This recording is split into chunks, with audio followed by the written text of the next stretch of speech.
미디안 광야로 쫓겨난 거죠. 그죠? 모세 입장에서는 미디안 광야에서 쫓겨난 거고, 또 애굽에서 미디안 광야로 쫓겨난 거고, 하나님의 입장에서는 모세를 애굽에서 광야로 초대하신 거죠. 그렇죠? 예, 그 초대하신 이유가 뭐예요? 낮추시기 위해서, 하나님께 사용하시기 위해서는 또 낮아져야 된다는 것을 하나님께서 알고 있기 때문에 이 모세를 40년 동안 낮추게 하십니다. 그래서 이 낮춤을 통해서 모세가 이제 자기가 낮춰졌다는 것을 아들을 낳았을 때 이름을 게르솜이라고 짓게 되죠. 이 게르솜의 이름은 나그네다라는 의미를 가지고 있습니다. 여러분, 나그네는 이제 집이 없고 가족이 없고 혼자 그냥 정말 정처 없이 떠돌아다니는 그런 어떤 의미이기도 하지만은 그 당시에 나그네는요 과부나 고아보다도 더 낮은 신분을 나그네라고 했어요. 그러니까 가장 낮은 신분 가운데 내가 하나님 앞에 서 있습니다라고 고백을 하게 된 거죠. 그렇게 하나님께서 40년 동안 낮추기도 하지만은요, 또 하나님께서는요 모세에게 가정을 허락하셨어요. 그렇죠? 네, 가정을 허락하셔서 그 가정도 미디안 제사장의 첫 번째 딸인 십보라를 또 가정으로 이렇게 아내로 맞이할 수 있게 하셨습니다. 이 미디안 제사장은 바로 아브라함의 후처인 구두라의 자손이기 때문에 어떻게 보면 그 아브라함의 계열인 거죠. 그래서 가정을 이루게 하셨습니다. 그래서 그 가정에 처제만 몇 명이었어요? 보면요, 처제 6명. 미디안 제사장 7명의 딸이 있었다고 했으니까 한 명을 결혼하고 나머지는 뭐가 되는 거예요? 처제가 되는 거죠. 그리고 자녀를 2명씩이나 허락하시고 또 장인까지 또 이렇게 허락하셔서 정말 어떻게 보면 물질적으로나 환경적으로는요 모세가 왕궁에 있을 때, 바로 왕궁에 있을 때 그 삶보다 훨씬 미치지 못하잖아요. 근데 그 왕궁에서, 애굽의 왕궁에서 경험하지 못한 것들 어떤 겁니까? 가정의 따스함. 아버지를 아버지라고 부르지 못했던 삶이었잖아요. 사실은요, 어머니를 어머니라고 부르지 못한 삶이었잖아요. 근데 모세에게 그 광야 가운데 그 40년 동안 가정을 허락하셔서 자녀도 허락하시고 그 자녀들 가운데 그 사랑이 무엇인지, 사랑받고 주는 게 무엇인지를 알게 하셨다는 거죠. 네. 그러면서 그 사랑을 통해서 위로하셨어요. 모세를 위로하시고 또 그 사랑하는 가정을 위해서 내가 어떤 의무감이나 내 능력과 지혜로 이렇게 지키고 보호하는 것이 아니라 그 사랑하는 가정을 위해서 희생하고, 자발적으로 희생하고 그 섬기는 삶이 무엇인지를 하나님께서 알게 하셨다는 거예요. 예. 몇 년 동안요? 40년 동안. 예. 그리고 또 광야에서 장인의 이드로의 양떼를 또 키울 수 있도록 맡겼잖아요. 모세가 양을 키워봤습니까? 안 키워봤어요. 그래서 그 광야 가운데 그 양을 키우면서, 물론 성경에 기록되지 않지만 그 목자로서 양을 어떻게 지켜야 되는지, 또 어떻게 인도해야 되는지 그것들을 또 알게 하신 거죠. 그러면서 광야의 그 지형들을 속속히 또 알게 하셨습니다. 그래서 어떻게 보면요, 이렇게 모세를 훈련시킨 이유가 뭐냐면, 하나님께서는 이 머리가 아니라, 너의 지식이 아니라 너의 가슴, 너의 삶으로 네 전체를 들여서 섬기는 방법을 하나님께서 훈련을 시키는 거죠. 그래서 뭘 세우기 위한 겁니까? 하나님의 나라를. 하나님의 나라는요, 지식으로 세워지는 게 아니에요. 하나님의 나라는 물질로 세워지는 게 아니에요. 하나님의 나라는 사랑으로 세워지는 거예요. 사랑으로. 예. 가장 낮은 곳에서 그 사랑하고 섬길 때 하나님의 나라가 세워지는 거예요. 그것을 광야 40년 동안 배우게 하셨습니다. 네. 여러분도 배우고 계시죠? 네, 배우고 계십니다. 여러분, 그렇다면요, 애굽 40년 전에 애굽에서 모세가 지도자라고 막 이렇게 자신이 지도자라고 이렇게 세워지려고 할 때 이스라엘 자손들은 모세를 거절했어요. 그죠? 네, 인정하지 않았단 말이에요. 누가 너를 지도자로 세웠느냐, 누가 너를 재판관으로 세웠느냐 하면서 거절했단 말이에요. 그 거절한 이스라엘 백성들은 그 40년 동안, 모세가 광야에서 40년 동안 그런 훈련을 받는 동안에 애굽에 있는 이스라엘 백성들, 모세를 거부했던 그 이스라엘 백성들은 그 40년 동안 어떤 삶을 살았을까요? 오늘 2장 23절에 볼 수가 있습니다. 우리 2장 23절, 출애굽기 2장 23절을 함께 읽도록 하겠습니다. 시작! 너희의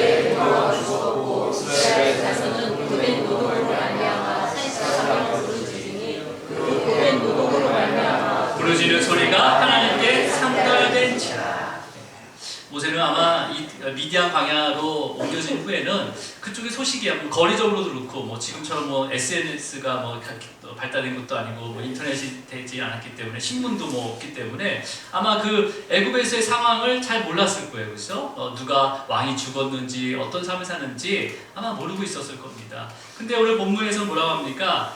여러 해 후에 애굽 왕은 죽었고라고 시작이 되고 있죠. 그 애굽의 상황이요, 그렇죠? 그렇으니까 모세를 알았던 왕이 죽었다는 거죠. 죽었다는 의미고, 그리고 애굽에 살고 있는 이스라엘 자손들은 이제 그렇게 힘들게 했던 그 왕이 죽었으니까, 애굽 왕이 죽었으니까 이제 새로운 왕이 세워진 거잖아요. 그러면 새로운 세상 가운데, 새로운 통치 가운데 우리가 좀 더 나아지지 않을까라고 생각했지만 뭐라고 합니까? 여전히 애굽의 이스라엘 자손들은 여전히 고된 노동을 하고 있다고 성경은 기록하고 있죠. 그러면서 그 고된 노동으로 탄식하며 부르짖는 소리가 하나님께 상달되었더라라고 성경은 기록하고 있습니다. 여러분, 모세가 40년 전에 애굽 땅에 있을 때, 애굽의 왕궁에 있을 때요. 모세가 자기 형제들이 어떤 모습을 봤어요? 모세가 자기 형제들의 어떤 모습을 봤습니까?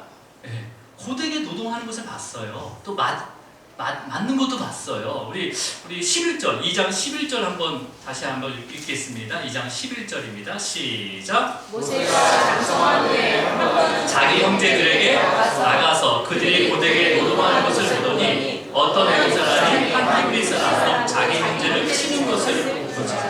그 40년 전에도 고된 노동을 했단 말이에요. 그죠?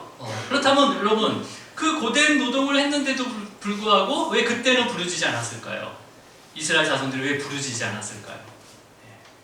여러분, 이 지금 11절, 방금 읽었던 11절에 고되게 노동하는 것이라고 되어 있잖아요. 여기서 앞에 이 고되다라는 이 히브리 원어는 어떤 의미냐면 강요된 일을 나타냅니다. 원어적 의미는요, 강요된 일이에요. 그러니까 어떤 강요된 하나의 일을 나타내는 거예요. 그러니까 어떤 한 분야에 대해서 힘든 노동을 받았다는 거예요.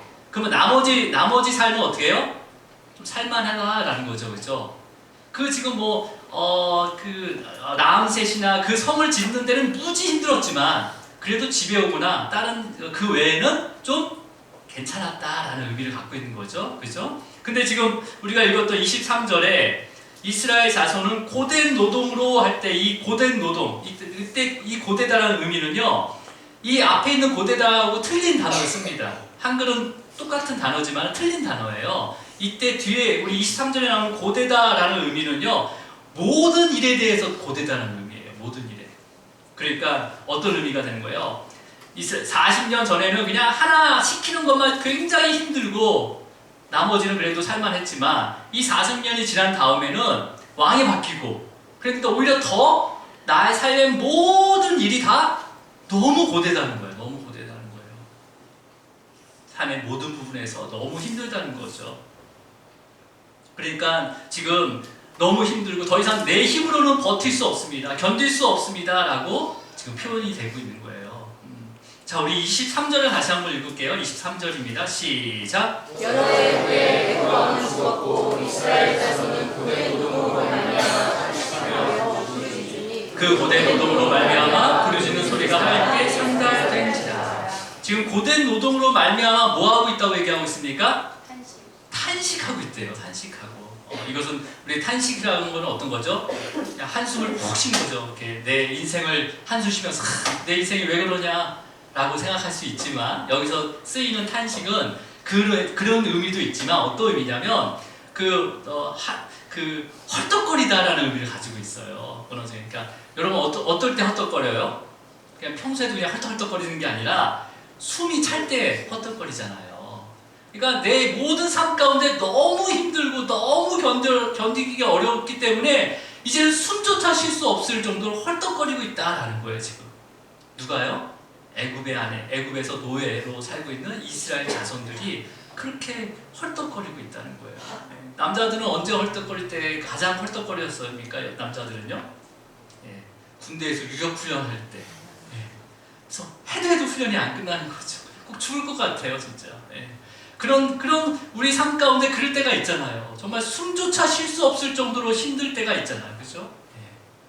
여러분, 그런 헐떡거림 가운데 지금 지금 뭐 하고 있습니까? 이스라엘 자손들이요? 그런 헐떡거린 가운데 뭐라고 되어 있어요? 본문은요.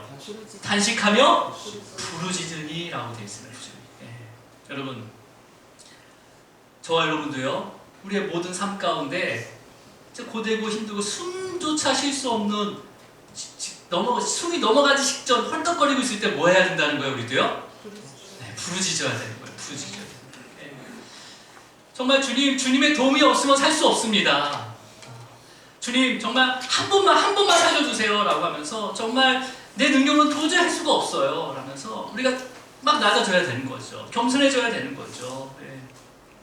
여러분, 그럴 때 부르짖을 수 있습니까, 여러분? 정말 여러분이 아무것도 할 수 없고 견딜 수 없고 앞뒤가 떡락 막히고 숨조차 쉴 수 없는 가운데 부르짖을 수 있는 힘이 있어요, 여러분? 네, 없어요. 너무 힘들죠. 부르짖을 수가 없죠. 근데 여러분, 이 모든 것 정말 주님 아니면 내가 살 수가 없습니다. 정말 한 번만 살려주세요. 이러한 내용들을 딱 두 자로 축약할 수가 있어요. 우리 기도 가운데 딱 두 자로 힘들더라 이 두 자만 외치면 됩니다. 뭡니까? 주여. 이 주여라는, 내가 정말 헐떡거린 가운데 목소리 하나 나오지 않는 가운데 주님의 그 보좌 앞에서 주여라고 그 한마디만 외치면요, 그 모든 것이 포함이 되어 있는 거예요. 여러분, 한번 외쳐볼게요. 진짜 여러분 삶 가운데 헐떡거림이 있다, 진짜.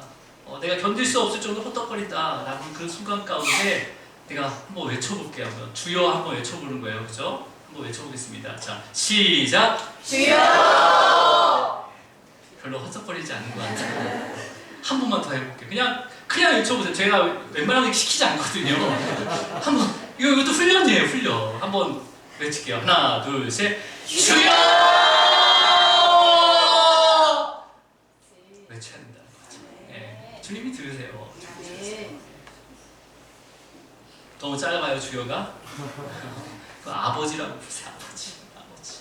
나의 아버지. 여러분, 이러한 간절함 가운데 주님께서 반드시 응답하십니다. 반드시 응답하세요. 그러니까 우리 안에 내가 뭐 해보려고 해볼 수 있다라는 생각, 아니면 정말 견딜 수 있겠다는 마음이 있잖아요. 조금이라도 있으면요, 하나님께서 일하시더라도 하나님이 일하는 것을 알지 못해요. 내 마음 가운데 내가 해볼 수 있는데, 아니 내가 뭐 견딜 수 있는데 라는 마음이 조금이라도 있잖아요. 그러면 하나님께서 일하시더라도, 내 삶 가운데 하나님이 일하고 계시더라도요, 하나님이 일하시는 것을 알지 못한다는 거예요. 그리고 믿지 못해요. 그리고 그걸 인정하지 못해요. 네. 오직 주님만이 나를 살릴 수 있습니다. 오직 주님만이 나를 건질 수 있습니다. 라는 고백 가운데 하나님, 그렇게 기도했을 때 하나님께서 일하신 것을 보게 하세요. 하나님께서 그 일하심을 또 믿게 하시고 또 인정하게 되는 거예요. 예. 자, 우리 24절 읽을게요. 24절 시작. 하나님이 그들의 고통소리를 들으시고 하나님이 아브라함과 이삭과 야곱에게 세운 그 언약을 기억하사. 예. 여러분, 하나님께서 그 고통소리를 들었대요. 그 부르짖는 그 소리를 들으시고 그 언약을 기억하셨다고 말씀하고 계십니다. 여러분, 진짜 하나님께서 약속을 잊었다가 아브라함과 이삭과 야곱에게 했던 그 약속을 잊으셨다가 그 부르짖음을, 이 밑에서 부르짖는 그 목소리를 들으시고 정말 기억하신 건가요? 여러분, 이 기억하다의 주어가 누굽니까? 기억하다의 주어가 하나님이 기억하신 거잖아요. 여러분, 여기서 그러면 하나님이 기억하다. 그럼 우리는 일단 이 기억하다는 이 동사를 어떻게 생각하냐면요, 그냥 잊어버린 것, 우리 인간이 잊어버린 것을 다시 찾는 것다는 개념을 가지고 있지만, 여러분, 하나님께서는 모든 것을 알고 계세요. 그죠? 우리의 머리카락 수 가지고 세고 계세요. 근데 하나님께서 어떤 것도 잃어버리지 않는 분이시란 말이에요. 근데 왜 기억하다고 말씀하셨을까요? 여러분, 물론 이 원어, 우리가 한글에는 기억하라고 되어 있지만 이 원어적인 의미에서는 여러 가지 종류가 있어요. 거기 중에서 어떤 의미가 있냐면 마음에 품다라는 의미를 가지고 있어요. 마음에 품다. 그 다음에 상세하게 말하다라는 의미를 갖고 있어요. 그러니까 어떤 의미가 되는 거죠?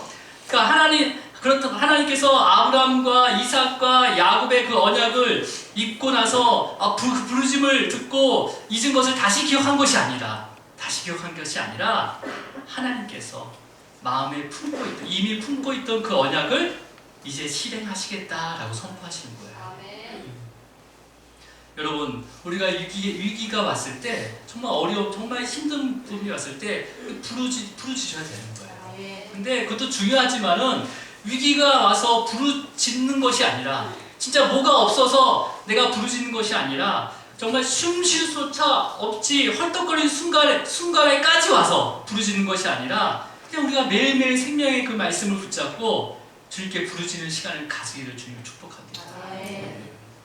그때 와서 부르짖는 게 아니라 내가 매일매일 부르짖는 거죠. 매일매일 부르짖는 거죠. 여러분, 이렇게 우리가 매일매일 그 말씀을 붙잡고 부르짖을 때 어떤 일이 일어나는지 우리 25절, 오늘 본문절 25절을 읽도록 하겠습니다. 시작. 하나님이 이스라엘 자손을 돌보셨고 하나님이 그들을 기억하셨더라. 네, 하나님이 이스라엘 자손을 돌보셨고 하나님이 그들을 기억하셨더라 라고 되어 있어요. 여러분, 지금 이 돌보셨다라는 것은요, 이 과거 시제를 쓰고 있어요. 그러니까 지금 부르짖는 걸 듣고 돌보신 게 아니라 이전부터 오셨다는 거예요. 이전부터 기억하셨다는 거죠. 우리나라에는 없는 용법이지만은 이게 계속용법이라는 이 히브리 원어에 그 용법이 있어요. 그러니까 계속해서 돌보셨다는 거예요. 계속해서 기억하셨다는 거예요. 마음에 품으셨다는 거예요, 우리를요. 여러분, 이것을 어떻게 알으신 거예요? 지금 돌보셨다는 것은 이스라엘 자손들이 부르짖고 나서 하나님이 돌보기 시작한 것이 아니라, 하나님께서는 그 진짜 숨조차 쉴 수 없는 그 순간에, 그 상황에서도 여전히 돌보고 계셨고, 그리고 또 애굽에 들어가기 전부터 돌보고 계셨고, 그리고 애굽에 들어 있을 때도 돌보고 계셨고, 우리가 태어나기 전에도 돌보셨다는 거죠. 그러면 기억하셨다는 건 어떤 거예요? 이스라엘 자손이 부르짖고 나서 하나님께서 그들을 기억한 것이 아니라 영원전부터 우리의 영혼을 마음에 품고 계셨다는 거예요. 영원전부터. 앞으로도 우리의 구원을 위해서 계속해서 우리를 마음에 품고 일하신다는 거죠. 그렇다면 지금 이스라엘 백성들이 하나님을 외면한 거예요? 하나님이 기억하지 못한 거예요? 이스라엘 백성들이 기억하지 못하고 외면한 거예요. 우리도 마찬가지잖아요. 여러분, 태어날 때부터 하나님을 알고 태어났습니까? 우리가? 다행이다. 또 혹시 있으면 어떡하냐. 태어날 때부터 우리는 하나님을 모르는 자였어요. 진노의 자녀였어요. 하나님께서 우리에게 찾아오신 거죠.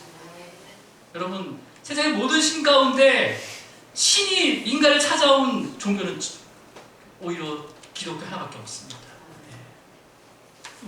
우리의 이름을 불러주셨어요. 여러분, 이 자리에 내 의지로 누가 불러서 누가 어떻게 상황 가운데 온 것 같지만 주님께서 부르신 거예요. 주님께 부르셔서 이 자리에서 주님의 음성을 말씀을 통해서 듣게 하신 거죠. 여러분, 하나님께서는 절대 우리를 외면하지 않습니다. 오히려 우리가 외면하는 거죠. 여러분, 이스라엘 백성들의 부르짖음은요, 목 놓아 헐떡거리는 가운데 그냥 목 놓아서 부르짖는 그 고백 가운데 또 하나의 그 고백이 들어가 있어요. 어떤 고백이 들어있냐면요, 여러분, 애굽의 그 노예로 살던 이스라엘 백성들은 그 애굽의 그 노동, 고된 노동 가운데 여기에서 벗어나려고 노력을 했겠습니까? 안 했겠습니까? 했을 거 아니에요. 나름대로 그 노동 가운데 거기서 벗어나고 싶어서 뭐 해볼 수 있는 것을 다 해봤을 거 아니에요. 그 해보는 일 중에서 어떤 일이 있었을까요? 심지어는 애굽의 우상들을 섬겼단 말이에요. 우리가 그 애굽에 있는 사람들의 우상, 니네들이 섬기는 그 우상을 내가 같이 섬기면 그 노동에서 좀 낮아지지 않을까, 벗어나지 않을까, 그런 마음 가운데 애굽에 있는 우상들을 섬겼단 말이에요.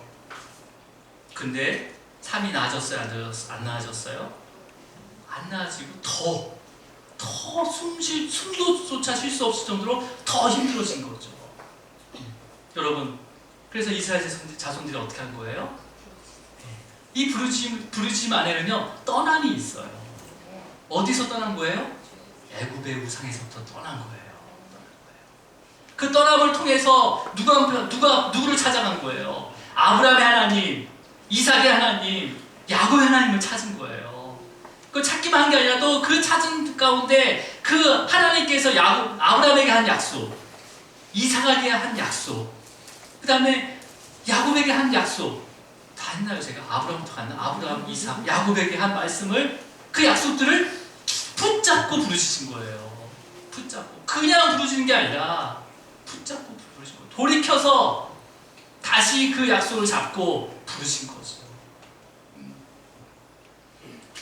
여러분, 그러니까 이스라엘 자손들의 그 고된, 내 삶 가운데 그 숨조차 쉴 수 없는 그 고된 노동은요, 이스라엘 백성들에게 유익이 됩니까?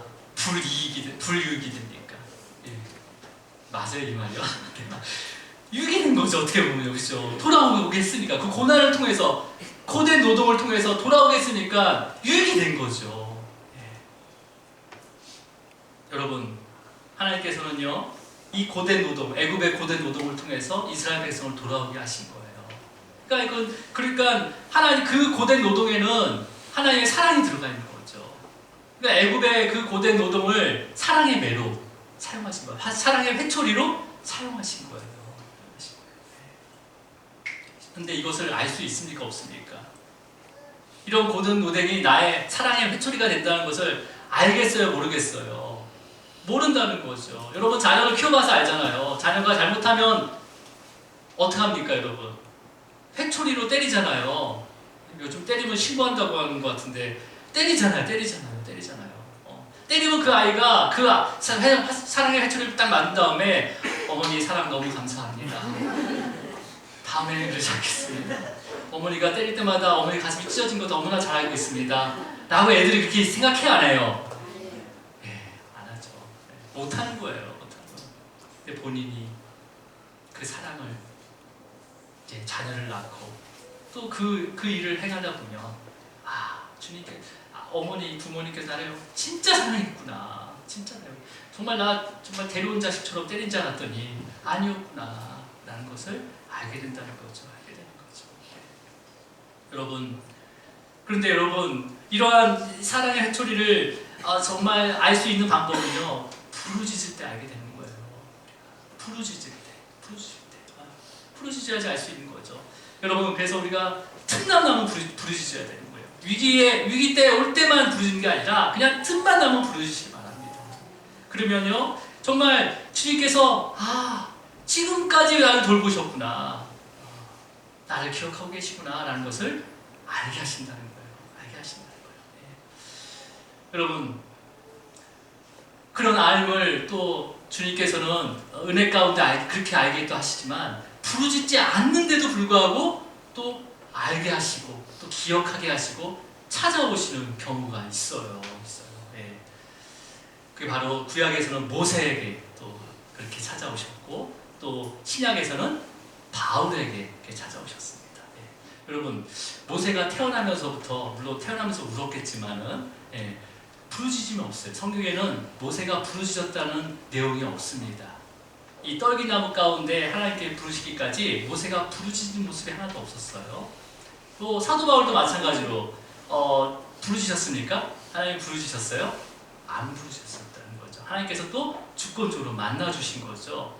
자, 그러니까 이거는 어떻게 우리가 삶 가운데 부르짖음 가운데 만나기도 하시지만, 부르짖지 않는데도 불구하고 하나님 때가 되면 또 만나주시는 거죠. 그를 부르짖지 않았지만 그를 돌보고 계시는 거예요. 기억하고 계시는 거예요. 그리고 마음에 품고 있다가 하나님의 때에 찾아오신다는 거죠. 사도행전에서는요, 이 상황을 40년이 참회라고 기록을 하고 있습니다. 40년이 참회. 우리 사도행전 7장 30절을 읽겠습니다. 시작. 40년이 참회, 천사가 신의 산 광야 가시나무 떨기 불꽃 가운데서 그에게 보이거늘. 지금 하나님은 각 사람에게 다 때가 틀립니다. 물론 모세에게는 40년이라는 시간 가운데 하나님께서 때가 됐기 때문에 부르신 거고, 우리는 또 언제 부르실지 모르는 거죠. 물론 지금 불러서 여기 앉아 있는 거죠. 자, 여러분, 하나님의 때는요, 우리에게 속한 것이 아니에요. 우리에게 속한 것이 아닙니다. 우리 이때는 이 하나님의 때는요, 하나님의 주권적인 때인 거예요. 그래서 우리가 기다려야 되는 거죠. 기다릴 수 있는 믿음도 주님께서 주십니다. 예. 자, 그래서 여러분, 그러니까 이런 때가 있는데도 불구하고 우리가 이렇게 기도하잖아요. 우리가 어떻게 기도할 때가 있습니까? 제가 기도하는 이렇게 기도할 때가 있었는데, 하나님, 제가 이 정도면 제가 충분히 참고 기다리지 않았습니까? 하고 기다릴 때가 있었다는 거죠. 제가 하나님, 주님, 제가 이 정도면 제가 충분히 참은 거 아닙니까? 충분히 내가 기다린 거 아니에요. 하나님, 이 정도면요, 제가 열심히 준비한 거 아닙니까? 제가 열심히 이런 일들을 감당하지 않았어요. 이제는 제 기도를 이제 들어주실 때가 되지 않았습니까? 제 응답을 이제 들어주셔야 되는 거 아니에요? 라고 기도할 때가 있지 않았습니까? 반면에 또 우리가 살다 보면 지금이 그때인데도 불구하고 그때를 인식하지 못하고 지나갈 때가 있다는 거죠. 그때였는데도 불구하고 모르고 살 때가 있다는 거예요. 자, 우리 3장 1절을 읽도록 하겠습니다. 3장 1절 시작. 모세가 그의 장인 미디안 제사장 이드로의 양떼를 치더니 그때를 광야 서쪽으로 인도하여 하나님의 산 호렙의 이름에. 지금 모세는 사랑하는 가족을 위해서 이제 장인 이드로의 양을 치면서 이제 광야 서쪽까지 움직이게 됩니다. 자, 그러면서 어느 날 모세는 어디에 이르게 됩니까? 하나님의 산 호렙에 머물게 되는 거죠. 이르게 되는 거죠.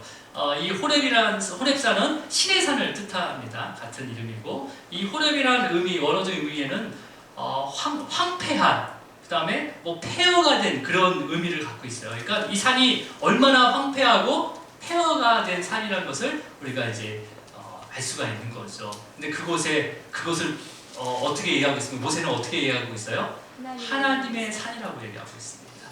물론 여러분, 이 출애굽기는요, 이미 다 겪었던 것들을, 모세가 겪었던 것들을 이제는 이제 기록을 하는 거잖아요. 그러니까 이게 호렙산, 그 당시에 모세가 본 산은 완전히 황폐하고 폐허가 된 산이지만은 그곳에 누가 임재하셨다는 거예요? 하나님께서 임재하셨다는 거죠. 우리의 인생 가운데 황폐하고 폐허가 된 삶 가운데 하나님께서 임재하신다는 거예요. 네. 그러면 그곳은 바로 하나님 나라가 되는 겁니다. 하나님 나라가 되는 거예요. 자, 그러면서 하나님의 산 호렙산, 그러니까 하나님을 만난 곳이, 임재한 곳이라는 것을 이미 계시하고 있는 거죠. 모세는요.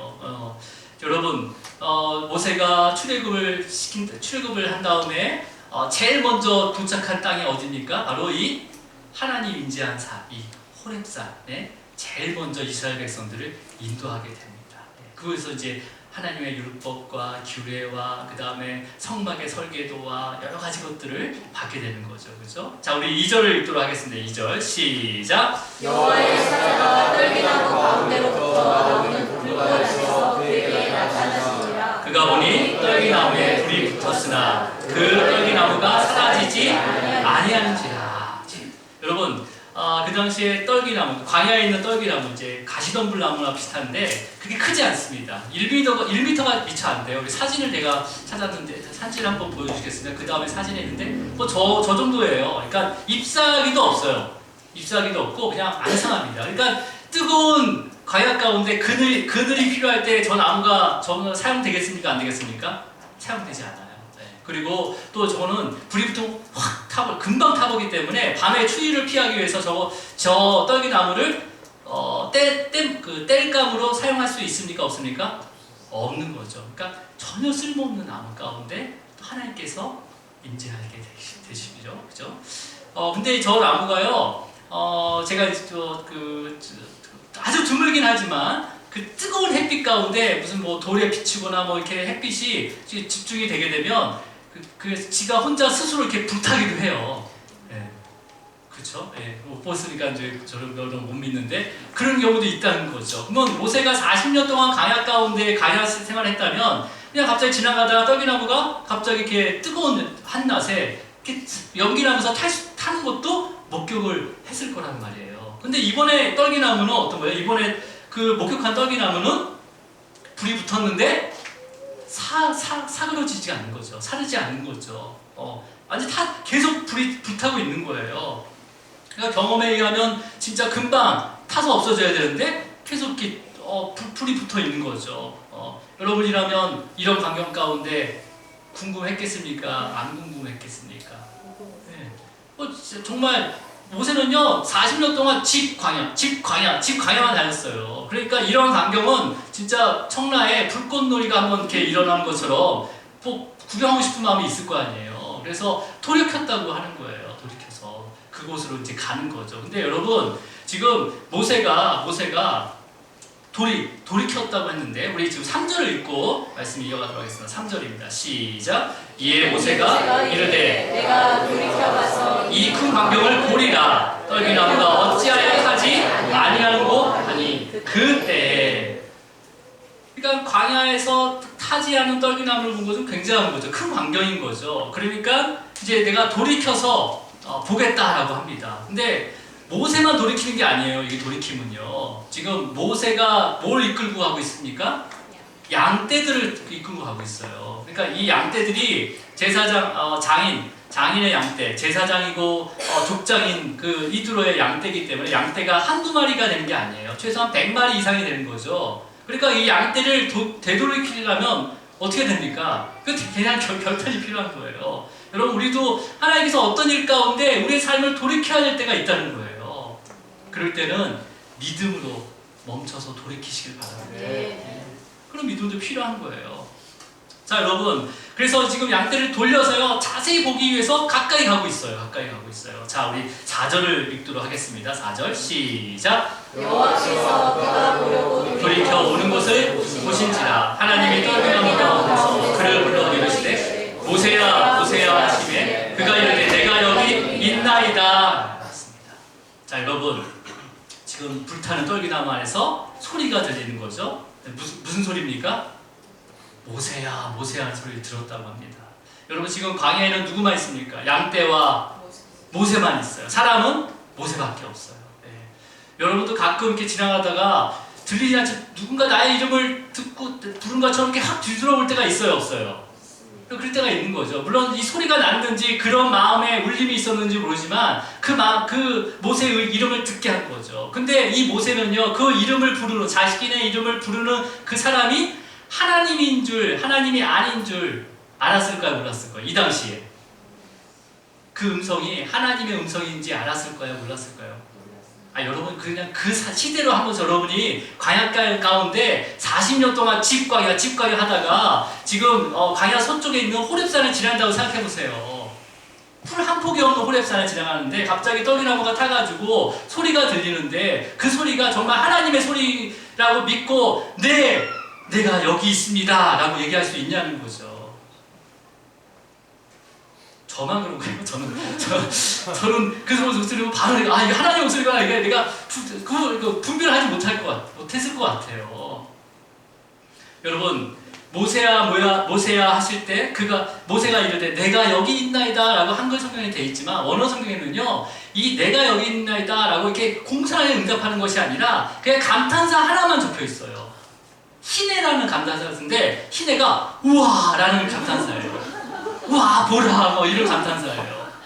제가 이게 왜 이 말씀하시냐면 우리가 지금 강해로 말씀을 이렇게 묵상하고 있잖아요. 그러니까 이 한 말씀 가운데 우리가 그 속으로 들어가서 그 하나님께서 뭘 가르치는지 지금 하나님의 존재를 가르치고 있는 거예요. 지금 모세에게요. 다음 주에 예고편이지만 사실 이게 벌써 오늘 설교는 끝났어요. 아까 부르짖는 것에 대해서 끝났어요. 근데 지금 시간이 너무 많이 남아가지고 제가 다음 편을 좀 제가 소개하는 거예요.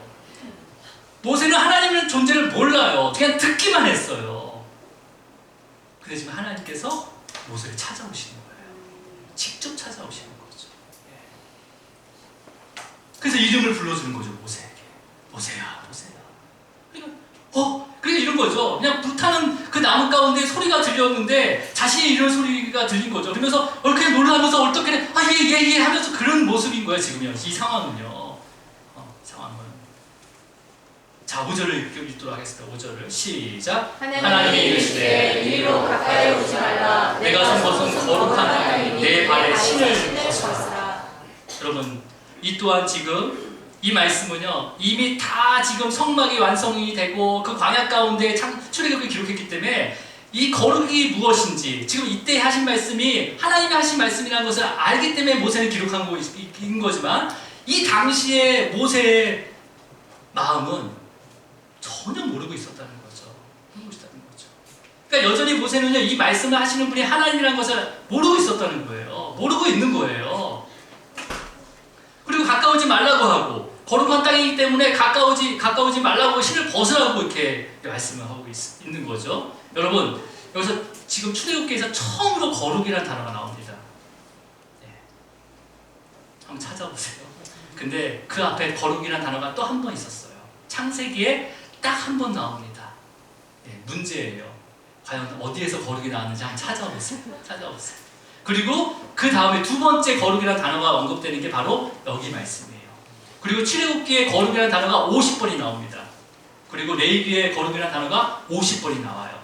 그리고 나머지 모든 성경에는요 10개 이하로 나옵니다. 자, 그렇다면 지금 하나님께서는 이 출애굽기와 레위기를 통해서 뭘 나타내는 거예요? 거룩이라는 것을 가리키는 거예요. 구별됨이라는 것을 가리키고 있는 거죠. 근데 지금 모세는 이 거룩이라는 것을 알아요, 몰라요?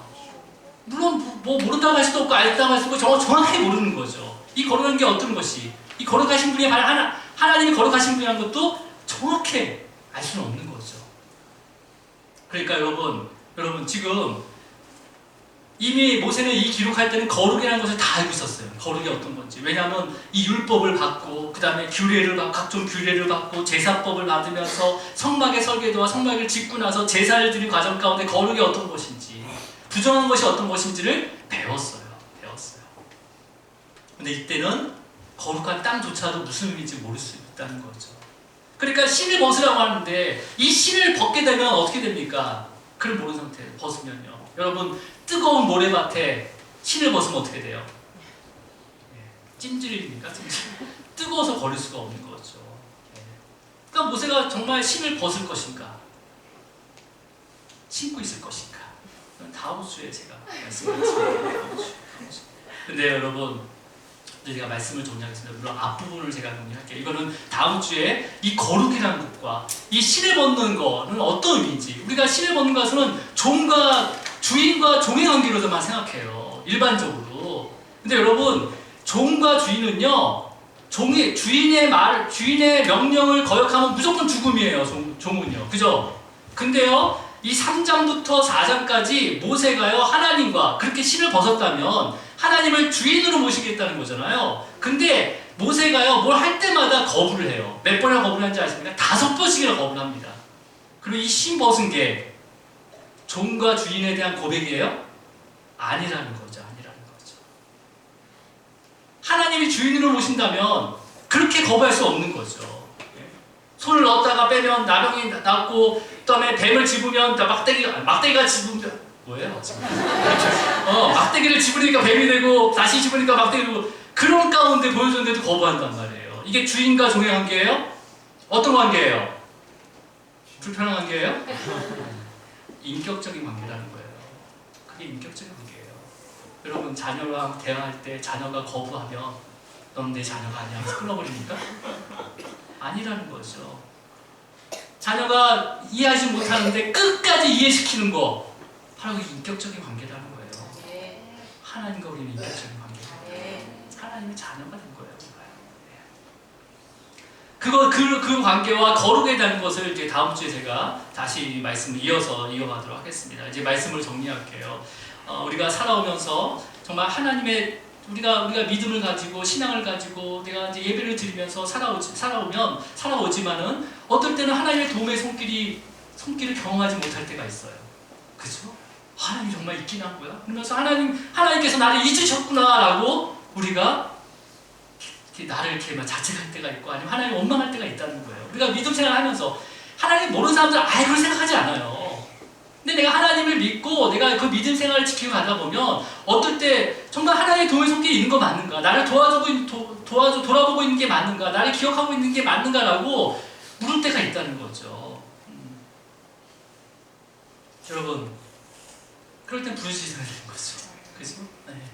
그러니까 또 하나님께서 부르짖을 때부터 하나님께서 돌봐주시고 기억하는 것이 아니라 우리가 부르짖게 되면 성령님께서 이미 하나님께서 나를 돌봐주고 계시다는 것을, 하나님께서 나를 기억하고 계시다는 것을, 마음에 품고 있다는 것을 알게 하신다는 거예요.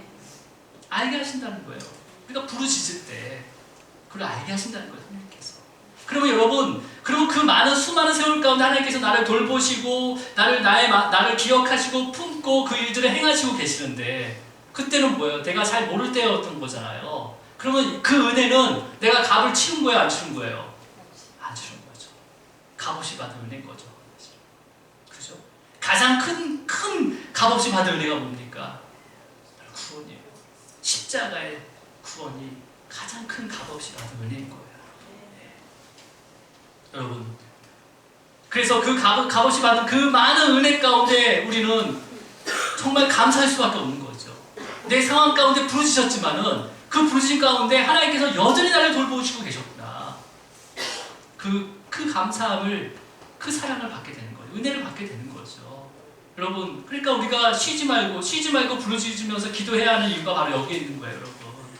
우리가 기도하지 않으면 정말 주님이 돌보시고 정말 우리를 기억하시고 우리의 영혼을 살리기 위해서 일하시고 있다는 것을 잊어버린다는 거예요. 잊어버린다는 거예요. 여러분, 마음에 결단하시기 바랍니다. 하루 내가 부르짖겠다. 하루를 하고 있다면 내가 2번은 부르짖겠다. 마음 가운데 그 마음을 달라고 기도하시기 바랍니다. 여러분, 예수님께서도 육신의 몸을 오셨어요. 육신의 몸으로 이 땅 가운데 오시고 또 신성의 그 속성을 가지셨습니다. 그죠? 병든 자도 병을 낫게 하시고 죽은 자도 살리시고 그런 신성을 가지고 계셨어요. 그럼에도 육신의 옷을 입는 동안에는요, 늘 기도하셨단 말이에요. 하나님의 아들이신, 그냥 말씀이 육신으로 오신 그분께서 육신의 몸을 입고 있는 동안에는 늘 기도하셨다는 거예요. 틈만 나면 기도하셨다는 거죠. 그리고 마지막에 그 십자가를 지기 전에, 갈람산에 올라가기 전에 제자들을 불러놓고 뭐라고 권면하십니까? 이제 누가복음 읽고 말씀을 마치도록 하겠습니다. 누가복음 22장 40절 말씀이에요. 자, 제자들에게 뭐라고 말씀하셨는지 시작. 그곳에 이르러 그들에게 이르시되 유혹에 빠지지 않게 기도하라. 유혹에 빠지지 않게 기도하라라고 말씀하셨어요. 우리는 언제든지 유혹에 빠질 수 있다는 거예요. 예수님과 3년 동안 다닌 그 제자, 잠시 그 감난산에 올라가는 그 사이에 예수님께서 제자들에게 뭐라고 얘기하는 거예요? 그 사이조차도 유혹에 빠질 수 있으니까 기도해라 라고 말씀하셨어요. 그래서 갈람산 올라가셔서 땀방울이 핏방울 되도록 기도하셨어요. 그리고 내려오셨죠. 근데 제자들이 뭐하고 있었어요? 주무시고 계셨죠. 아주 편안하게. 그런 제자들 보고 뭐라고 또 말씀하십니까? 예수님께서. 우리 46절이에요. 시작. 이르시되 어찌하여 자느냐 시험에 들지 않게 일어나 기도하라 하시니라. 여러분, 주님께서는 깨우시면서 깨우시는 거예요. 우리를요. 다른 사람을 깨워서 다시 뭐라고 합니까? 시험에 들지 않도록 기도하라 라고 말씀하시는 거예요. 유혹과 시험, 유혹과 시험. 여러분, 우리가 약속의 말씀을 붙잡고 기도하는 이유가 바로 여기에 있습니다. 언제든지 우리는 유혹에 빠질 수 있고요, 언제든지 우리는 시험에 빠질 수 있어요. 저조차도 마찬가지입니다. 누구나 다 그렇게 돼 있어요. 육신의 옷을 입는 한은요, 너무나 당연한 거예요. 그래서 우리가 쉬지 않고 기도해야 되는 거죠. 여러분, 기도 가운데 성령님께서 분명하게 그 말씀 가운데 그 분별의 지혜를 허락하십니다. 그래서 어떤 시험과 또 어떤 시험에 또 빠지지 않도록 주님께서 우리를 건져주셔요. 여러분, 그리고 주님께서는요, 여전히 우리를 돌아보시고 또 우리를 기억하시고 우리를 또 마음에 품고 계시다는 것을 믿으시길 바랍니다. 그래서 여러분, 지금 우리가 기도를 통해서 하나님의 뜻이 무엇인지를 알게 하시는 거예요. 또 우리를 돌보시는 것도 알게 하시지만 하나님의 뜻이 무엇인지를 알게 하셔서 그 뜻 가운데 걸어갈 수 있도록 믿음도 허락해 주신다는 것을 믿으시기 바랍니다. 이번 한 주간도 결단하십시오. 정말 내가 부르짖지 못한 시간들이 있다면 그 부르짖는 시간을 내가 갖게 해달라고 기도하시면서 이번 한 주간도 부르짖는 한 시간이 되기를 주님으로 축복합니다. 기도하시겠습니다. 주님 감사합니다. 우리의 모든 삶 가운데 정말